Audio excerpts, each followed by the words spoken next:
Good evening. In my first inaugural address, I committed this country to the tireless task of combating climate change and protecting this planet for future generations. 2 weeks ago in Paris, I said before the world that we needed a strong global agreement to accomplish this goal. An enduring agreement that reduces global carbon pollution and sets the world on a course to a low-carbon future. A few hours ago, we succeeded. We came together around the strong agreement the world needed. We met the moment. I want to commend President Hollande and Secretary General Bon for their leadership and for hosting such a successful summit, and French Foreign Minister Laurent Fabius for presiding with patience and resolve. And I want to give a special thanks to Secretary John Kerry, my senior advisor Brian Deese, our chief negotiator Todd Stern, and everyone on their teams for their outstanding work and for making America proud. I also want to thank the people of nearly 200 nations, large and small, developed and developing, for working together to confront a threat to the people of all nations. Together we've shown what's possible when the world stands as one. Today the American people can be proud because this historic agreement is a tribute to American leadership. Over the past 7 years, we've transformed the United States into the global leader in fighting climate change.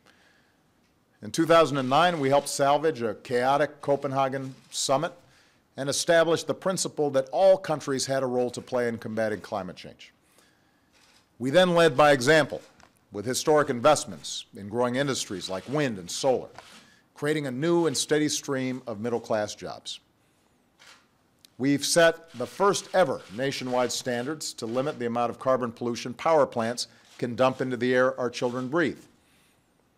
From Alaska to the Gulf Coast to the Great Plains, we've partnered with local leaders who are working to help their communities protect themselves from some of the most immediate impacts of a changing climate. Now, skeptics said these actions would kill jobs. Instead, we've seen the longest streak of private sector job creation in our history. We've driven our economic output to all-time highs while driving our carbon pollution down to its lowest level in nearly 2 decades. And then, with our historic joint announcement with China last year, we showed it was possible to bridge the old divides between developed and developing nations that had stymied global progress for so long. That accomplishment encouraged dozens and dozens of other nations to set their own ambitious climate targets. And that was the foundation for success in Paris. Because no nation, not even one as powerful as ours, can solve this challenge alone. And no country, no matter how small, can sit on the sidelines. All of us had to solve it together.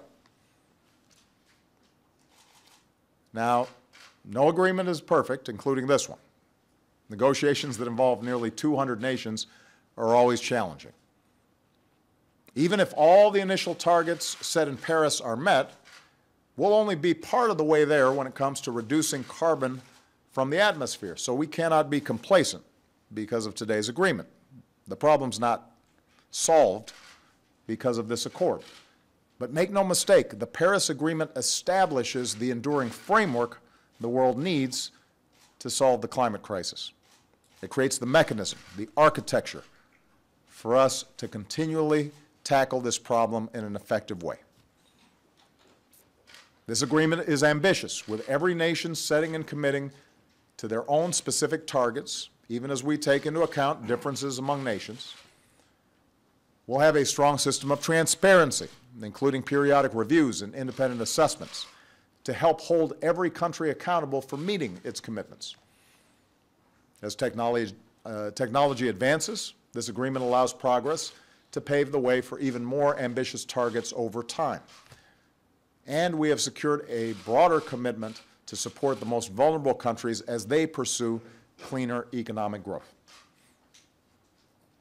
In short, this agreement will mean less of the carbon pollution that threatens our planet and more of the jobs and economic growth driven by low-carbon investment. Full implementation of this agreement will help delay or avoid some of the worst consequences of climate change and will pave the way for even more progress in successive stages over the coming years. Moreover, this agreement sends a powerful signal that the world is firmly committed to a low-carbon future, and that has the potential to unleash investment and innovation in clean energy at a scale we have never seen before. The targets we've set are bold, and by empowering businesses, scientists, engineers, workers, and the private sector, investors, to work together, this agreement represents the best chance we've had to save the one planet that we've got. So I believe this moment can be a turning point for the world. We've shown that the world has both the will and the ability to take on this challenge. It won't be easy. Progress won't always come quick. We cannot be complacent. While our generation will see some of the benefits of building a clean energy economy, jobs created, money saved, we may not live to see the full realization of our achievement, but that's okay. What matters is that today we can be more confident that this planet is going to be in better shape for the next generation, and that's what I care about.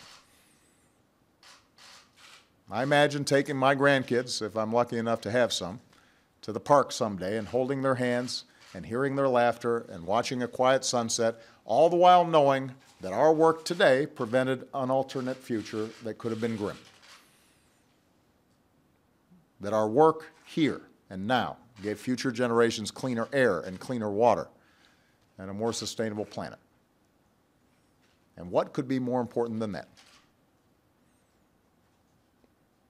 Today, thanks to strong, principled American leadership, that's the world that we'll leave to our children. A world that is safer and more secure, more prosperous, and more free. And that is our most important mission in our short time here on this earth. Thanks.